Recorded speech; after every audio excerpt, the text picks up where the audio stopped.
Welcome to my channel, YouTube channel on the Hebrew language. And Hebrew language, of course, very interesting for me. I've spent more than 50 years studying it and working through it. In fact, this particular root, Pe Kof Dalet, I first started studying it in 1976, I would say, is when I took the course from Professor Dr. Walstra in Grand Rapids, Michigan. And then, that's when I started with this word.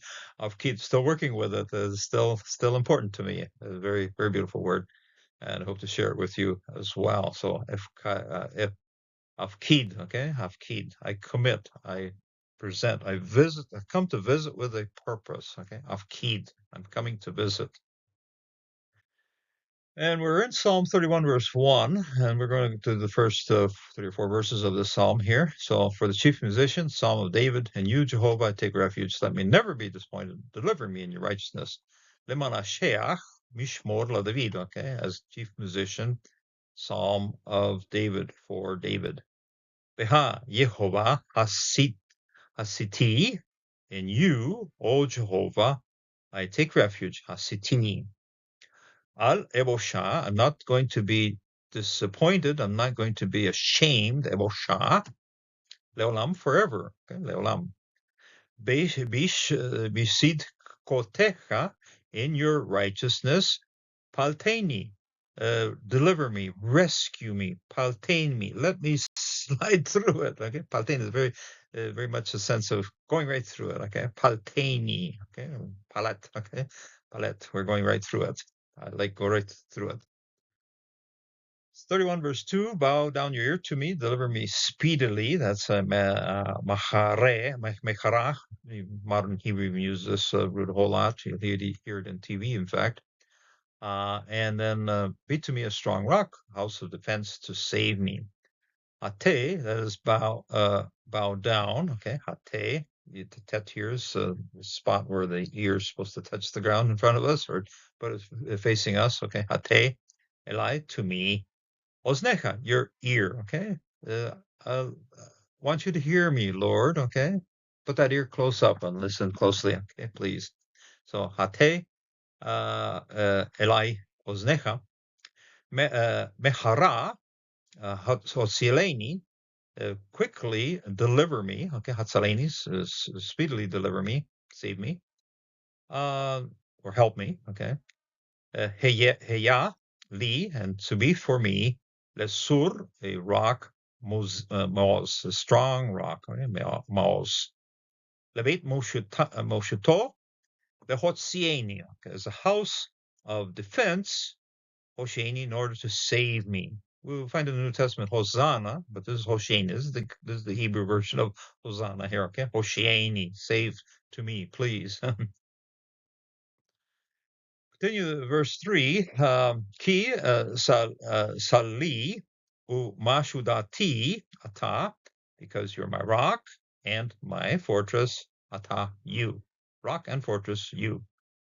Leman, in order to, for the sake of, Shimha, your name. Tanheni, lead me, tanheni. U te nachaleni, and guide me. And so these are two things. They're very, very parallel thoughts here. This is a noach verb, I can make it comfortable as I go. Okay, guide and lead me. I'll find the same set of words in Psalm 23. So it's reused again from Psalm 23, but here it's very, very well parallel words, parallel concepts. Tachaleni, nachaleni. Okay. And continuing verse 4, Hotzieni remetz, take me out, pull me out. Okay, Hotz causative hortatory of Yatsa. Okay, Yod Sadik Aleph is a very well known root here, and Hofos sense of it here. Haul me out, drag me out. Okay, pull me out. Reshet from the net, so that secretly Tam knew they have laid out Li for me. Ki ata, because you, ma'uzi, you are my stronghold, you're my strength. Okay, even modern Israeli weapons are named after this, Uzi. So ma'uzi, it's an easy, fast way to learn or remember that fact. So, but strength, stronghold, ma'uzi, you are. And Efkid, we find here in Psalm 31, verse 5, in your hand I commit my spirit. Bed yadcha Afkid, ruhi. Okay. In your hand I commit my spirit. Pach, pagdichta, oti, Jehovah el emet. Okay. You have redeemed me. Pagdichta, oti, to me, with me. Jehovah. No, they put this one as a revia, but this is a holem, okay? Jehovah, El, God, short form of Elohim here, El, Emet, and of truth, of faithfulness, okay? El, Emet. And our keyword here is afkid, okay? I commit, I place in your hand my spirit, okay? I commit my spirit to you. The normal ending or the normal meaning of the root here, pagad, as pe kof dalet, is we find it here, pachkidni, okay, pachdeni. Remember me, zakareni, remember, zakar, of course, Zacharias, you find that word as well, Zachariah. Zakareni Yehovah, berushon, okay, amecha, and so remember me, O Jehovah, berushon, with favor, that you show to your people, amecha, to your people. Pachdeni, visit me, okay. Yeshuatecha, with your salvation, okay. So a visit from the Lord is always with purpose, okay. Jehovah, when he comes to visit, he's got something to do. He comes to visit Bethlehem, he visits them with food. Comes to visit the sins of the people with punishment, and so a visit from the Lord is something that always has content to it.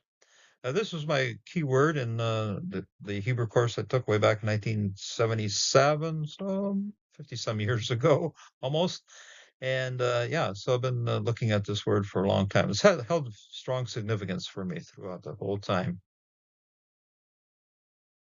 And we'll get back to Psalm 31, verse 5. Into your hand I commit my spirit. This is, of course, a very important phrase for Jesus on the cross. Jesus calling out in a loud voice said, and we're here in Luke 23, verse 46. He quotes Psalm 31, verse 5 very directly here. Father, into your hands I commit my spirit. And he uses this particular phrase here, of kid, okay? Here's the translation. We find I have two translations here. One is from Psalm 31, 5 in the Septuagint. That's the Greek translation of this passage. And the other one is what we find in Luke 23, verse 46. And the word it's almost identical. There's a little bit of a difference, and I'll just quickly point out the difference. Take a quick look at the sigma right here. Makes it a future. Into your hand I will give my spirit. Okay, I will commit my spirit. Paratithome. And the Greek is very closely as para, towards, tithemi, make it stand towards. Okay, paratithemi. And in the translation we find in the New Testament, the Greek that's found there in Luke 23, verse 46, it's paratithmai, no sigma. Okay, so this is a present tense, so and so when Jesus says here, into your hands I commit my spirit. I'm coming for a visit. Okay, pagat. Okay, coming for a visit. And this is not just social visit, it's a visit with purpose. Jesus still had work to do from the cross into the hands of his Father. And incidentally, when you go for a visit, you tend to come back, and people would hear this and you go, oh, kind of interesting. At this point, they didn't really expect it, but then 3 days later, yes, visit was over. He came back, and then he's of course now returned to his heavenly Father. But this is the relationship that Jesus has with his Father. He goes, he has things to do, comes back, has things to do, and he returns, and then he'll also return later to receive us into glory. So, very significant, very beautiful way of looking just at this word. It isn't just a temporary visit; it's a visit with a purpose, and we live under that purpose here. Ifagdi, okay, with purpose, pagad, okay. coming to visit with a great purpose, and we see what Jesus accomplished on the cross. And when his work was over, he said, "Here, Father, my life, my spirit is coming, and we're going forward in all of the restoration that has to happen with what the sacrifice of Jesus on the cross." So God bless until the next time. And yeah, it's a beautiful thing to know that Jesus was willing to visit his Father. So God bless until the next time.